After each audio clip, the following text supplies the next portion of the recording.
All right, so I just want to show here quick. We have the board plugged in. We have a second on, half second off, alternating between these two LEDs for pin 8 and pin 13 code.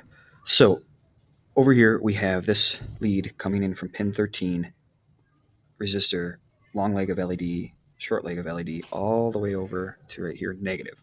The same thing here, pin 8, resistor, LED, all the way over negative here. I want to show you that you can rearrange this circuit in actually a couple different ways, and it does the same thing. So we're not running so many different leads to the board. We can actually go ahead and I'm going to unplug this, and I'll show you a couple of different ways here. It's the same circuit. So to get rid of these two negatives, we're just going to pull those two, and we can start using actually these positive and negative rails on the um, board here, this one and this one that are run this direction. Remember in the video we had talked about how these are connected in this direction and these are connected in this direction. So what we can do is just go to the ground for one cable and then hook up a negative anywhere along this chain. We can either do it to this side or this side. And so now this whole entire rail here is charged or connected to the negative on the board. So we can take two wires and we can plug them into each side on those LEDs. So now we go yellow, yellow, that rail, and we do the same thing over here. Oop, got the camera. And we can plug in this side to the negative. And if we plug this back in, it'll work just the same. It's just a different way to orientate those negatives in the circuit. So now we have those still doing the same thing.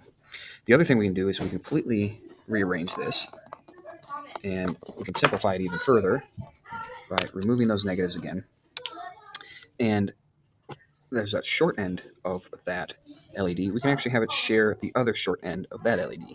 So both those, and we can actually probably put that further down here. So the short end of this LED is going in that one, and the short end of this LED is going in that one. So now they're sharing that rail, those short ends of those LEDs. We can then transfer this and say long end to the resistor there, and put this in a random spot over here for pin 13 that we're going to hook up. So I say random spot, hook up to the long end. So as you can see, we have the long end for this resistor, long end for this resistor. And then we can transfer this to this here for the resistor. Pin 13, sorry if I bumped the camera there. Pin 13, is it pin 13? Yes, we do have that correct.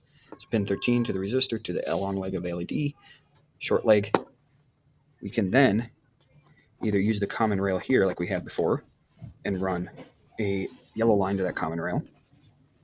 Oop, again on camera. And just plug it into that line there. And now, you can see correctly, it is sharing that negative. And so if we plug that in, we'll get the same effect. Come on, there we go. Same thing. We can even reduce this further. Pulling this, I wouldn't recommend doing this live because you can short things. But now we just get from the negative there to those two. So there's different ways you can orientate yourself on a circuit, sharing the grounds, having the two signal wires coming in. But that's just a simple explanation to simplify things.